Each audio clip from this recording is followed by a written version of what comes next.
हरे कृष्णा। शुद्ध भक्ति के 6 लक्षण श्रील रूप गोस्वामी भक्ति रसामृत सिंधु में श्लोक संख्या 1.1.17 अर्थात पूर्वी विभाग के प्रथम अध्याय का 17वें श्लोक में शुद्ध भक्ति के 6 लक्षण बता रहे हैं, अर्थात भक्ति की महिमा बता रहे हैं। और भक्ति की महिमा हमें क्यों जाननी है? क्योंकि हमें पता होना चाहिए कि भगवान को प्राप्त करने के भगवान कृष्ण ने स्वयं भगवत गीता में 4 रास्ते बताए हैं: कर्म योग, ज्ञान योग, ध्यान योग और भक्ति योग। तो कर्म योग, ज्ञान योग और ध्यान योग की सीढ़ी चढ़कर भी हम कृष्ण को, भगवान कृष्ण को प्राप्त कर सकते हैं। पर प्रभुपाद समझा रहे हैं भक्ति योग भगवान को प्राप्त करने के लिए लिफ्ट का माध्यम है। हम जब सीधा लिफ्ट से भगवान को प्राप्त कर सकते हैं तो भला हम सीढ़ियों से क्यों चल के जाएं? तो यह श्लोक इस प्रकार है: क्लेश अग्नि शुभदा मोक्ष लघुता कृत सुदुर्लभा सांद्रानंद विशेषात्मा श्री कृष्ण आकर्षणी च सा। तो यहाँ पर रूप गोस्वामी हमें 6 लक्षण बता रहे हैं, जिसका प्रभुपाद हमें टिप्पणी में हमें समझा रहे हैं। तो सबसे पहला पॉइंट है क्लेश घ्नि। क्लेश यानी कि हमारे जीवन में जो दुख हैं, और घ्नि यहाँ पर बता रहा है जो चीज़ उसका विनाश करती है। तो हमारे क्लेशों का विनाश शुद्ध भक्ति से तत्क्षण, उसी क्षण हमारे क्लेशों का विनाश हो जाता है। अब प्रभुपाद यहाँ पर समझा रहे हैं कि क्लेश क्या है हमारे जीवन में। हमारे जीवन में जो दुख है वो क्यों है? क्योंकि वह हमारे पूर्व जन्म के और इसी जन्मों के पाप हैं। तो यहाँ पर प्रभुपाद हमें समझा रहे हैं उदाहरण देकर। श्रीमद् भागवतम में आ रहा है कि 4 प्रकार के पाप हैं: प्रारब्ध, अप्रारब्ध, तीसरा है बीज और चौथा है कूट। तो प्रारब्ध वो पाप हैं जो हम कर चुके हैं और जिसका जो फलित हो चुके हैं, यानी कि जिसका हम फल भोग रहे हैं। यानी कि जैसे हमारी कोई लंबी बीमारी हो या कोई लंबा कोर्ट केस चल रहा हो। अप्रारब्ध वो पाप फल हैं जो हमने किए हुए हैं पर हम अभी पकड़े नहीं गए, यानी कि जिसका फल अभी हमें नहीं मिला है पर मिलेगा ज़रूर। तीसरा है बीज, जो पाप हमने संकल्प कर लिया है पर अभी हमने क्रिया में नहीं लाया उसको। तो यह 3 तरह के पाप तो यहाँ श्रीमद् भागवतम में आ रहा है। तैह तानी अघानी पूयन्ते, यह है जो 3 प्रकार के पाप हैं, यह नष्ट हो सकते हैं। किस प्रकार? तपो दान व्रत आदि भी है। तपस्या से, दान करने से, व्रत करने से और ऐसे कई तरीकों से। पर जैसे ही ये पाप खत्म होंगे तब, क्योंकि यह क्षणिक विधि है, तो यह तुरंत आ जाएंगे। क्यों? तो श्लोक की अगली पंक्ति में आ रहा है कि न अधर्मजम तत् हृदयम, क्योंकि हमारे हृदय में पाप करने का बीज अभी भी पड़ा हुआ है, पाप करने की इच्छा अभी भी पड़ी हुई है, और वो है चौथा प्रकार का पाप, जो कि इन तीनों विधियों से नहीं जा सकता। तो वह कैसे जाएगा? तो जहाँ पर बता रहे हैं तद अपि ईश अंग्रह सेव्या। वह पाप कैसे आएगा? ईश अंग्रह, भगवान के, कृष्ण के चरण कमलों की सेवा के द्वारा ही पाप करने की इच्छा हमारी जाती रहेगी, तभी हमारे ये कर्मों का चक्र समाप्त होगा। और उसी क्षण तो अब ये जानकर हमें बहुत ज़्यादा प्रसन्न भी नहीं होना चाहिए, क्योंकि एक भक्त हमेशा सतर्क रहता है। श्रील प्रभुपाद लिख रहे हैं कि हमारे पाप तो खत्म हो रहे हैं भगवान का नाम लेके, भगवान की भक्ति करके, पर हमें सतर्क रहना है कि कहीं हम पाप, नाम के बल पर पाप तो नहीं कर रहे अब। इसलिए एक भक्त हमेशा सतर्क रहता है। और प्रभुपाद यहाँ पर लिख रहे हैं कि कृष्ण भक्ति एक वैक्सीन है, जिससे हम अपनी इस बीमारी से हमेशा के लिए निजात पा सकते हैं।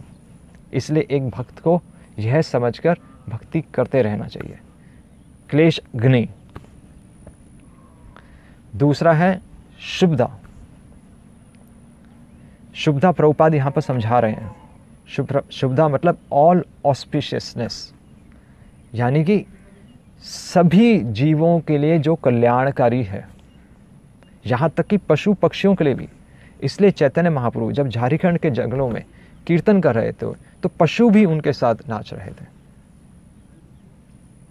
तो यहाँ पर बता रहे हैं प्रभुपाद शास्त्रों के भागवतम से उदाहरण देके कह रहे हैं कि यस्यास्ति भक्ति भगवती अकिंचना, कि जो भगवान की अकिंचन भक्ति करता है, सर्वै गुणै तत्र समासते सुराहा, कि उसमें सभी देवी देवताओं के गुण अपने आप आ जाते हैं।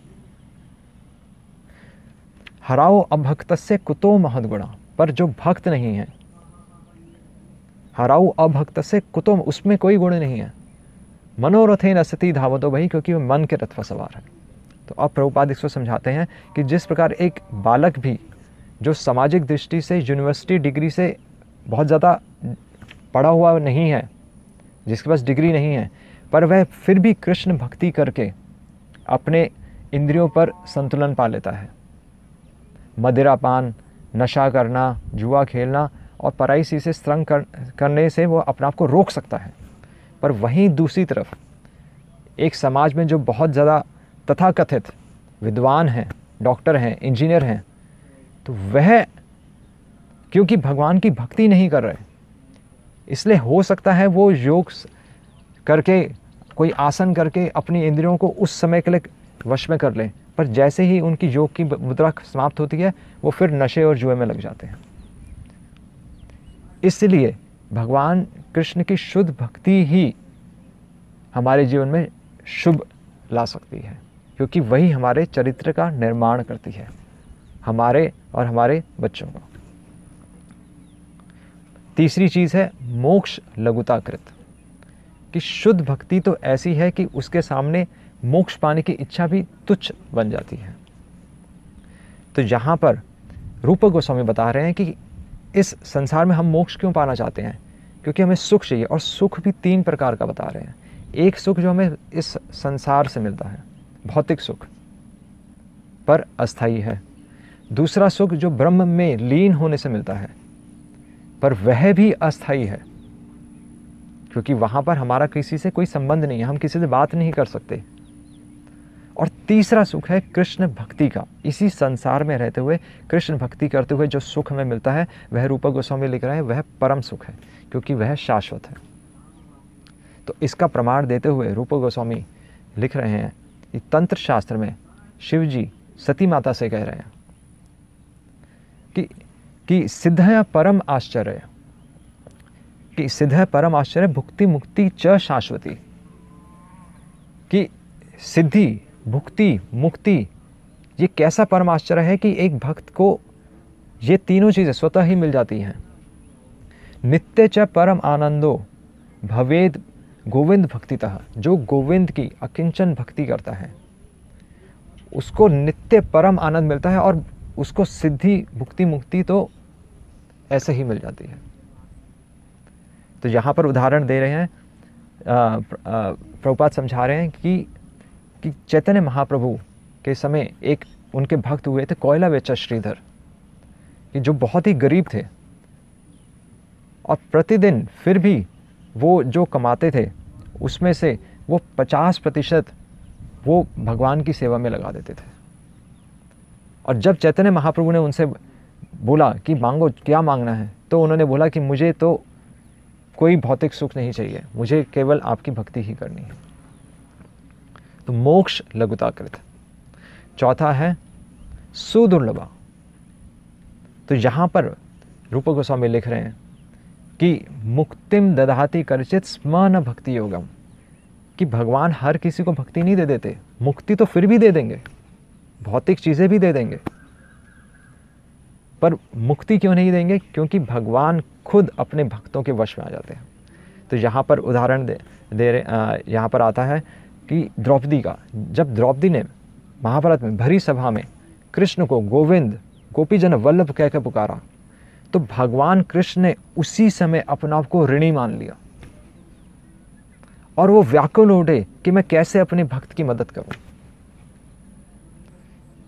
तो भक्ति सुदुर्लभ है, बहुत दुर्लभ है, जो कि हम जो अभी जो योग पद्धति कर रहे हैं बहुत दुर्लभ है। चौथा है, पांचवा, सांद्रानंद विशेष आत्मा। विशेष आत्मा, तो यह विशेष सांद्रानंद, आनंद कैसा है? सांद्रा मतलब गाढ़ा आनंद, और यह विशेष है, यानी कि इस भौतिक संसार का आनंद नहीं है, यह आध्यात्मिक जगत का आनंद है। इसलिए तो यहाँ पर प्रमाण में रूप गोस्वामी लिख रहे हैं कि यहाँ पर प्रहलाद महाराज नरसिंह देव से प्रार्थना कर रहे हैं। जब उन्हें नरसिंह भगवान के दर्शन हुए तो वह अपने आप को इतना कृतार्थ अनुभव कर रहे हैं, इतना आनंद अनुभव कर रहे हैं कि वह कह रहे हैं कि जो आपके दर्शन पाकर मुझे आनंद का अनुभव हुआ है वो ब्रह्म में लीन होने का आनंद से करोड़ों गुना ऊपर है। इसलिए यह विशेष, इसलिए प्रभुपाद से किसी ने पूछा था कि आपके भक्तों के चेहरे पर इतना तेज कैसे है? तो यह प्रमाण है, भक्ति से तेज आता है, सांद्रानंद विशेष आत्मा। और पांचवा है, श्री कृष्ण आकर्षणी च स। भक्ति यहां पर बता रहे हैं, भक्ति भगवान से भी ऊपर है, कि भगवान का एक नाम जो कृष्ण है उसका मतलब है सर्व आकर्षक, पर भगवान को भी जो आकर्षित कर ले वो है भगवान की भक्ति। और उस भक्ति की अधिष्ठाता कौन है? राधा रानी। तो अगर हमें भगवान को आकर्षित करना है तो हम भक्ति से भगवान को अपने वश में कर सकते हैं। और भक्त भगवान को अपने वश में क्यों करना चाहता है? क्योंकि वह उनकी सेवा करना चाहता है साक्षात। तो ये भक्ति की महिमा है। तो ये 6 गुण हमेशा हमें याद रखने चाहिए, तभी हमें पता चलेगा कि जो हम भक्ति कर रहे हैं वो कोई आम वस्तु नहीं है, वो स्वयं भगवान के धाम से आई है। हरे कृष्णा। श्रील प्रभुपाद की जय।